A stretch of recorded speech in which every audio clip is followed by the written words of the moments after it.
Today on Perky TV, we're taking a look at our top 5 favorite guitars to appear on Pawn Stars. Some of them are just rare, and others are rare because they belong to the right musicians. Will your favorites make the list? Let's find out.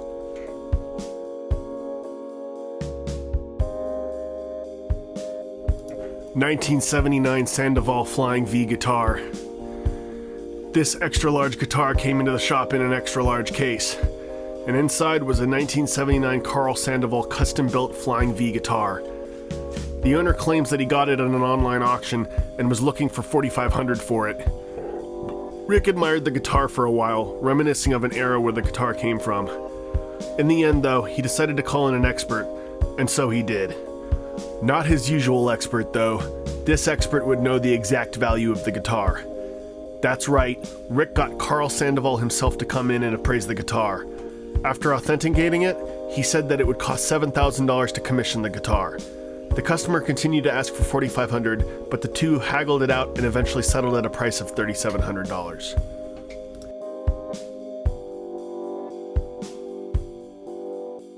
Gibson Super Jumbo guitar. This guitar came into the shop with the son of its original owner. It belonged to Peggy Eames, who was originally in Our Gang, the silent films. The guitar alone was worth 5 digits, but the customer thought that the fact that it was one of the first Super Jumbos ever made it worth a lot more and asked for $75,000. Rick called in an expert to authenticate, and after the inspection, the expert put a value of $40,000 on it. Rick immediately offered $45,000 in a rare move where his offer was above appraisal. The customer still wasn't willing to let it go for less than $65,000 and decided to keep the guitar.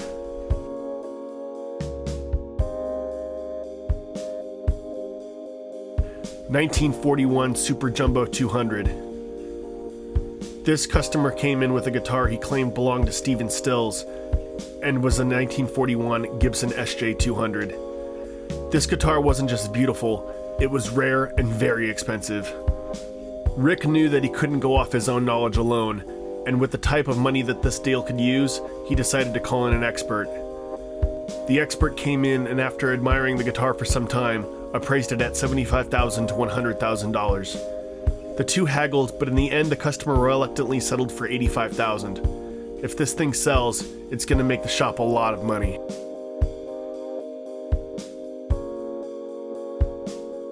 (1963) Fender Stratocaster.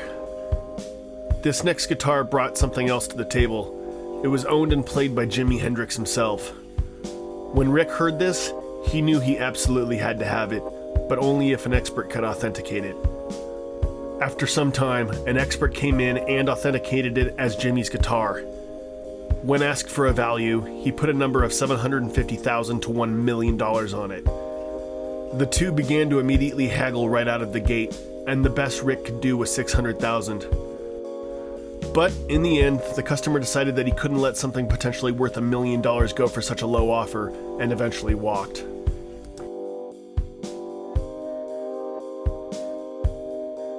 (1961) Fender Stratocaster. Most guitars are collectible depending on who it belonged to, and this one was no different. The only difference was that this musician himself came in to sell his own guitar. Going by Vic Flick, the owner claimed to have a long list of songs the guitar had been used on. Rick called in his expert, who immediately recognized Flick and told him it was an honor to meet him and appraise his guitar. The expert appraised the guitar for $60,000 to $70,000, to which Rick offered $50,000. The two haggled briefly, and Rick settled at $55,000 with the customer. Vic Flick said he was happy to do the deal and would be treating his wife and himself to a night of drinks and fun. Not a bad deal for the shop.